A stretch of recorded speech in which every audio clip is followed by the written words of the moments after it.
नमस्कार, आपण बघतोय 100% बातम्या। राज्याच्या राजकारणात पहाटेच्या शपथविधीवरून अनेक दावे प्रतिदावे केले जात आहेत। त्याला पहिल्यांदाच राष्ट्रवादीचे सर्वेसर्वा शरद पवार यांनी थेट भाष्य करून उत्तर दिलंय। पहाटेचा शपथविधी झाला नसता तर राष्ट्रपती राजवट उठली असती का, उद्धव ठाकरे मुख्यमंत्री झाले असते का, असं म्हणत राष्ट्रवादी काँग्रेसचे अध्यक्ष शरद पवार यांनी ती खेळी होती असे स्पष्ट संकेत दिलेत। या फैसल्याचा फायदा एकच झाला की राष्ट्रपती राजवट चुकीची होती। पहाटेचा शपथविधी शरद पवार यांच्याशी चर्चा करूनच झाला होता असा खळबळजनक दावा राज्याचे उपमुख्यमंत्री देवेंद्र फडणवीस यांनी केला होता।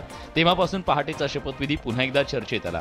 आज फडणवीसांनी पुन्हा एकदा शरद पवारांना आव्हान दिलंय। राष्ट्रपती राजवट का लागली, कोणाच्या सांगण्यावरनं लागली, तर मग सगळ्या कड्या जुळतील आणि मग सगळ्या गोष्टी तुमच्या समोर येतील। अखेर आज पवार त्यावर बोलले। अजित पवार मात्र अजूनही त्याबद्दल चकार शब्द बोलायला तयार नाहीयेत।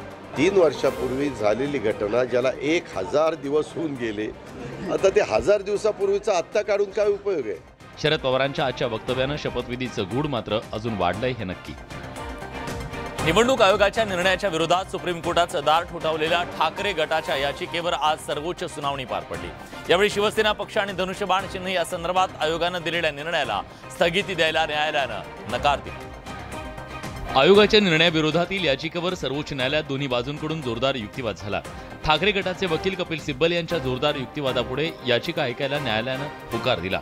2 आठवडे शिवसेनेकडून व्हीप जारी केला जाणार नाही, तसंच ठाकरेंच्या आमदारांवर अपात्रतेची कारवाई केली जाणार नाही असं आश्वासन शिवसेनेकडून न्यायालयात देण्यात आलं। त्यामुळे न्यायालयानं ठाकरेंच्या आमदारांना संरक्षण दिल्याचं बोललं जातंय। सर्वोच्च न्यायालयानं निवडणूक आयोगाच्या निकालात हस्तक्षेप करायला तुर्तास नकार दिलाय। मात्र या याचिकेसंदर्भात शिंदे गटाला प्रतिज्ञापत्र दाखल करण्याचे निर्देश न्यायालयानं दिलेत। 2 आठवड्यानंतर या याचिकेवर पुन्हा एकदा सुनावणी घेतली जाईल। मात्र पक्षाची संपत्ती आणि निधीबाबत न्यायालयानं कुठलीही स्थगिती दिलेली नाहीये। आता जी स्थगिती त्यांना स्टे हवा होता निवडणूक आयोगाच्या त्या निर्णयावर, तो स्टे दिला नाहीये। शिंदे गटातर्फे काही होऊ शकत नाही अशा प्रकारचं अंडरटेकिंग त्यांच्याकडनं आज घेतलेलं आहे। आयोगाच्या निर्णयाला तुर्तास स्थगिती देण्यास न्यायालयानं नकार दिल्यानं ठाकरेंसाठी हा धक्का मानला जातोय। राज्यातील सत्ता संघर्षावरच्या सुनावणीत आज पुन्हा एकदा ठाकरे गटाकडून बंडखोर आमदारांवर अपात्रतेची कारवाई करावी आणि जुनं सरकार परत आणावं अशी मागणी केली। पण ठाकरे गटाच्या युक्तिवादावर कोर्टानं आपलं परखड मत नोंदवलंय। सर्वोच्च न्यायालयात 5 न्यायाधीशांच्या घटनापीठापुढे सुनावणी झाली। यावेळी शिवसेनेचे प्रतोद सुनील प्रभू यांच्या व्हीपनं आमदारांवर कारवाई झाली असती तर आताच्या सरकारचे अध्यक्ष पडले असते असा युक्तिवाद केला। कपिल सिब्बल यांनी त्याच मुद्द्यावर युक्तिवाद सुरू केला। यावेळी जुनं सरकार, जुने विधानसभा अध्यक्ष परत आणा अशी मागणी ठाकरे गटाने केली आहे। त्यावर तुमचं म्हणणं मान्य केल्यास आमदार अपात्र होतील, मात्र आम्ही हा निर्णय कसा घेऊ शकतो? विधानसभा अध्यक्षांच्या अधिकारात आम्हाला हस्तक्षेप करायचा नाही, आम्हाला मर्यादेची रेषा ओलांडायची नाही। विधानसभा अध्यक्षांचे निर्णय त्यांनाच घेऊ द्या असं कोर्टानं आज स्पष्ट केलं। ठाकरे गटाचे खासदार संजय राऊत यांनी मुख्यमंत्र्यांचे पुत्र खासदार श्रीकांत शिंदेंवर सुपारी दिल्याचा गंभीर आरोप केलेला होता। पण आता हे आरोप करून राऊत स्वतः चौकशीच्या फेऱ्यात अडकल्याचं पाहायला मिळतंय। ठाकरे गटाचे खासदार संजय राऊत यांनी मुख्यमंत्र्यांचे पुत्र खासदार श्रीकांत शिंदेंवर सुपारी दिल्याचा गंभीर आरोप केला। पण आता हे आरोप करून राऊत स्वतः चौकशीच्या फेऱ्यात अडकल्याचं पाहायला मिळतंय। पण हेच प्रकरण संजय राऊतांवर उलटण्याची शक्यता आहे, कारण ठाणे क्राईम ब्रँचनं नाशिकमध्ये जाऊन संजय राऊतांचा जबाब नोंदवला। तब्बल 3 तास पोलिसांनी राऊतांची चौकशी केली। दरम्यान ऐक्यू माहितीच्या आधारे राऊतांनी खासदार श्रीकांत शिंदेंवर आरोप केल्याची माहिती सूत्रांनी दिली आहे। दुसरीकडे ज्या राजा ठाकूरचं नाव घेऊन राऊतांनी मुख्यमंत्र्यांचे पुत्र श्रीकांत शिंदेंवर आरोप केले, तेही आता राऊतांविरोधात कोर्टात जाण्याची शक्यता आहे। संजय राऊतांच्या या आरोपांना सत्ताधाऱ्यांनी प्रत्युत्तर दिलंय। त्याच्यात मला उत्तर देण्याची आवश्यकता वाटत नाही। खरं म्हणजे आम्ही काम करतोय, आरोप करू द्या, आरोपाला कामाने उत्तर देऊ। एकंदरीतच संजय राऊतांच्या सुपारीच्या आरोपांनी राज्यातलं राजकारण तापल्याचं पाहायला मिळत आहे। पण राऊतांनी जर केवळ ऐक्यू माहितीच्या आधारे मुख्यमंत्र्यांच्या पुत्रावर आरोप केले असतील तर त्यांच्या अडचणी वाढण्याची शक्यता आहे। त्यामुळे आता या प्रकरणात पुढे काय घडतं हे पाहणं महत्त्वाचं असेल। एकीकडे भाजपचा मित्रपक्ष असलेल्या राष्ट्रीय समाज पक्षाचे अध्यक्ष महादेव जानकर यांनी भाजपवर हल्लाबोल केलाय। भाजपनं आपल्याला फसवल्याचा आरोप जानकरांनी केलाय। फडणवीस सरकारच्या काळात मंत्री असलेल्या रासपच्या महादेव जानकरांची भाजपवरची नाराजी पुन्हा एकदा समोर आली आहे। 2019च्या निवडणुकीनंतर भाजपपासून दुरावलेल्या जानकरांनी भाजपवर थेट निशाणा साधलाय। बीजेपीने धोका दिला, अलवेजनी धोका दिला, मी अंधारात ठेवलो होतो, पण आता मी सावध आहे ना। मागील निवडणुकीत आमच्या उमेदवाराला त्यांनी एव्ही फॉर्म जोडले होते, मला धोका दिला, पण आता मी सावध झालो असं म्हणत जानकरांनी पुन्हा एकदा स्वबळाचा नारा दिलाय। तसंच भाजपनं मला रासप भाजपमध्ये विलीन करायला सांगितलं होतं असा गौप्यस्फोटही केलाय। जाणकारांच्या मनातली खतखत बाहेर आल्यानं आता भाजप आणि रासपचं नातं कुठल्या वळणावर जातं हे पाहणं औत्सुक्याचं ठरणार आहे. शेतकऱ्यांच्या प्रश्नावरून स्वाभिमानी शेतकरी संघटना आक्रमक झाली आहे. राज्याच्या विविध भागामध्ये स्वाभिमानीकडून आंदोलन करण्यात आलं. सरकारनं शेतकऱ्यांच्या प्रश्नाकडे दुर्लक्ष केल्याचा आरोप करण्यात आला आणि तीव्र आंदोलनाचा इशारा सुद्धा स्वाभिमानी शेतकरी संघटनेनं दिलाय. शेतकऱ्यांच्या विविध मागण्यांसाठी स्वाभिमानी शेतकरी संघटनेच्या वतीनं राज्यभरात चक्काजाम आंदोलन पुकारण्यात आलं होतं. शेतकऱ्यांची वीज तोडणी थांबवावी, ऊस तोडणी मुकादमांकडून होणारी फसवणूक थांबवावी, एक रकमी FRP द्यावी अशा विविध मागण्यांसाठी हे आंदोलन पुकारण्यात आलं. कोल्हापूर जिल्ह्यातल्या जयसिंगपूर नजीकच्या अंकली फाट्याजवळ स्वाभिमानी शेतकरी संघटनेचे नेते माजी खासदार राजू शेट्टी यांच्या नेतृत्वाखाली रास्ता रोको आंदोलन करण्यात आलं. रास्ता रोकोमुळे महामार्गावरची वाहतूक काही काळ ठप्प झाली. आंदोलकांनी यावेळी जोरदार घोषणाबाजी केली. मागण्या मान्य झाल्या नाही तर विधान भवनावर धडक देऊ असा इशारा राजू शेट्टींनी दिला. येत्या अधिवेशनामध्ये आम्ही विधानसभेला धडक दिल्याशिवाय राहणार नाही.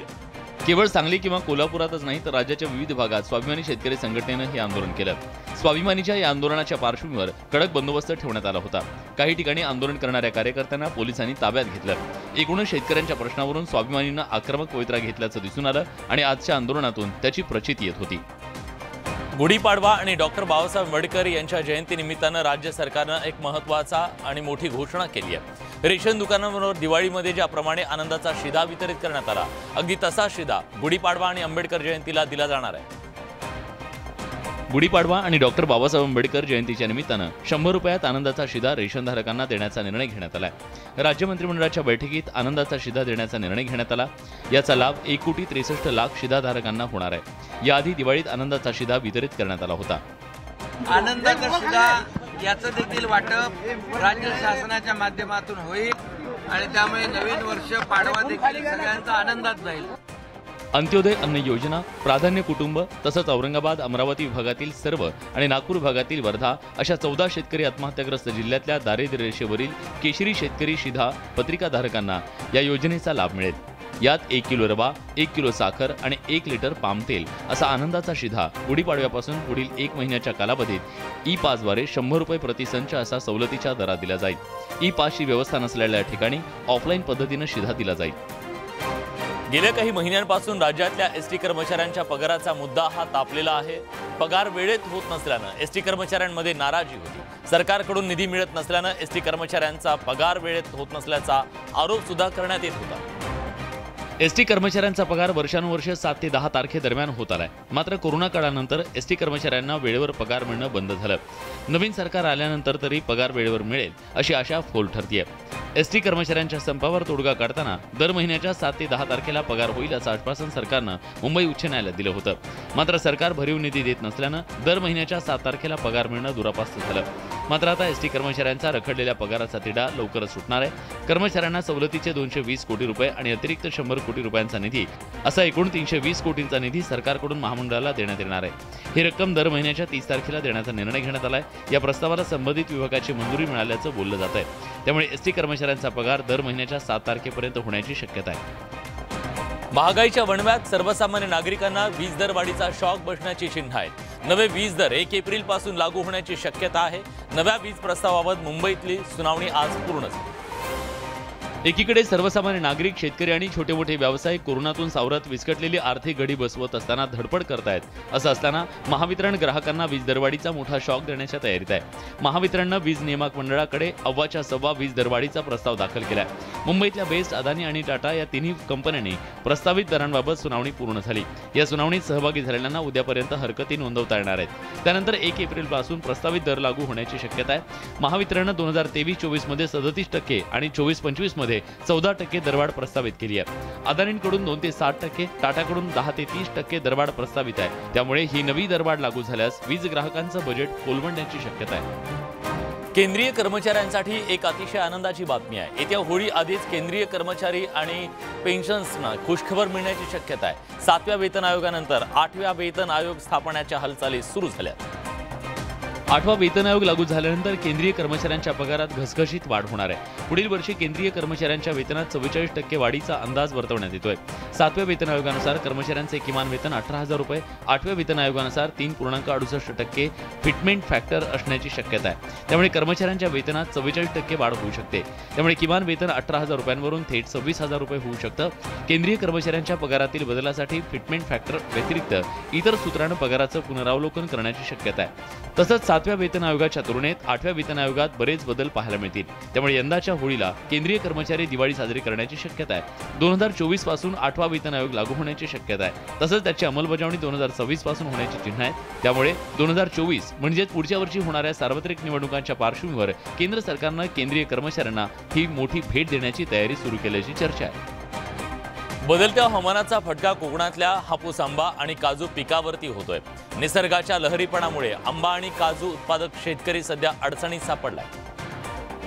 फळांचा राजा म्हणजे सिंधुदुर्गातला हापूस। यंदा हापूसचं चांगलं पीक येऊन चांगले पैसे मिळतील अशी अपेक्षा आंबा बागायतदारांना होती। मात्र कोकणातल्या बदलत्या वातावरणाचा फटका आंब्याला बसलाय।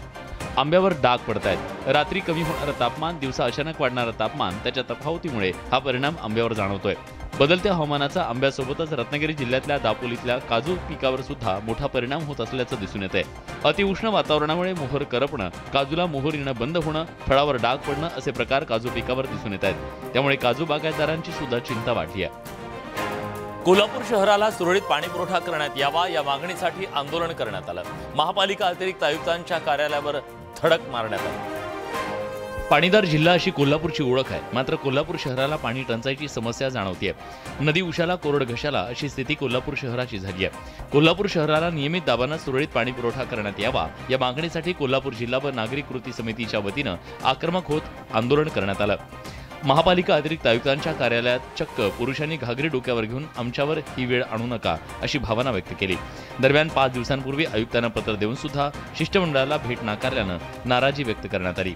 यावेळी पाण्याच्या टाक्या पूर्ण क्षमतेनं भरून शहराला सुरळीत पाणी पुरवठा करावा, अन्यथा रस्त्यावर उतरण्याचा इशारा आंदोलकांनी दिलाय। हुतात्मा इंटरसिटी एक्सप्रेसला थांबा मिळावा यासाठी जेऊरमध्ये नागरिक अतिशय आक्रमक झालेले दिसले। रेल्वे थांबा मिळाल्यास तीव्र आंदोलन करण्याचा इशारा नागरिकांनी दिलेला आहे। सोलापूरच्या करमाळा तालुक्यातल्या जेऊरचे नागरिक रस्त्यावर उतरले, कारण इथून जाणाऱ्या हुतात्मा इंटरसिटी एक्सप्रेसला थांबा मिळावा याच्यासाठी।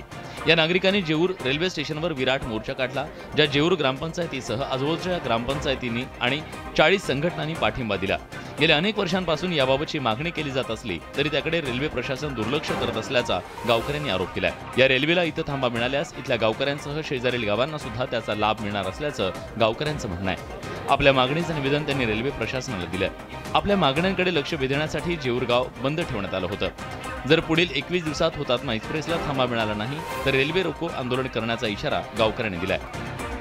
उस्मानाबादमध्ये शिक्षकानं शिक्षकाची हत्या केल्याची धक्कादायक घटना समोर आली आहे। या प्रकरणी आरोपी शिक्षकाला अटक करण्यात आली आहे, पण या घटनेमुळे शिक्षण क्षेत्रात एकच खळबळ उडाली। उस्मानाबाद शहरातील भोसले हायस्कूलमध्ये शामराव देशमुख आणि धीरज हुंबे हे शिक्षक पदावर कार्यरत होते। दोघी एका शाळेत शिक्षक असल्यानं त्यांची चांगली ओळख आहे। दरम्यान दोघांमध्ये काही दिवसांपासून आर्थिक देवाणघेवाण सुरू होती। मात्र याच आर्थिक देवाणघेवाणीमुळे दोघांमध्ये वाद सुरू झाले। हा वाद इतक्या विकोपाला गेला की दोघांमध्ये थेट भांडण झालं आणि त्यातून मारहाण झाली। या मारहाणीत शामराव देशमुख यांचा मृत्यू झालाय। आरोपीला काल रात्रीच 2 वाजता अटक करण्यात आलेली आहे आणि त्याचा पुढील तपास चालू आहे। शिक्षक हा समाजाला दिशा देण्याचं काम करत असतो। भावी नागरिक घडवण्याचं काम त्याच्या हातून होत असतं। मात्र एका शिक्षकानं दुसऱ्या शिक्षकाची हत्या केल्याच्या घटनेनं शिक्षण क्षेत्रासह समाजात सुद्धा खळबळ उडाली आहे। राज्यात 12वीच्या परीक्षा सुरू झाल्यात। बोर्डाची ही परीक्षा अनेक विद्यार्थ्यांच्या पोटात अक्षरशः गोळा आणते। पेपर सोपे जावेत म्हणून एका विद्यार्थ्यानं चक्क परीक्षा केंद्राच्या बाहेर नारळ फोडला। शहापूर तालुक्यातल्या गवीखाडे विद्यालयाच्या परीक्षा केंद्रावरचा हा व्हिडिओ सध्या सोशल मीडियावर तुफान व्हायरल होतोय। 12वी बोर्डाच्या परीक्षेत यश मिळावं म्हणून चक्क देवाचा धावा करत या विद्यार्थ्यानं परीक्षा केंद्राबाहेरच नारळ फोडला। कुठल्याही चांगल्या कामाची सुरुवात करताना आणि ते काम पूर्ण व्हावं यासाठी नारळ फोडण्याची आपल्याकडे श्रद्धा आहे। परीक्षेला जाताना देवाचं आईवडिलांचं दर्शन मुलं घेतात, पण परीक्षा केंद्राबाहेर नारळ फोडून देवाला साकडं घालणाऱ्या या तरुणाला खरंच अभ्यास न करता देव पावणार की मार्काचा नारळ डोक्यात पडणार हे निकालाच्या दिवशीच कळणार आहे। क्रीडा क्षेत्रात देशाचे नाव उंचावणाऱ्या खेळाडूंच्या जीवनावर असलेल्या सिनेमाचं रसिकांनी अक्षरशः आतापर्यंत डोक्यावर घेतलंय।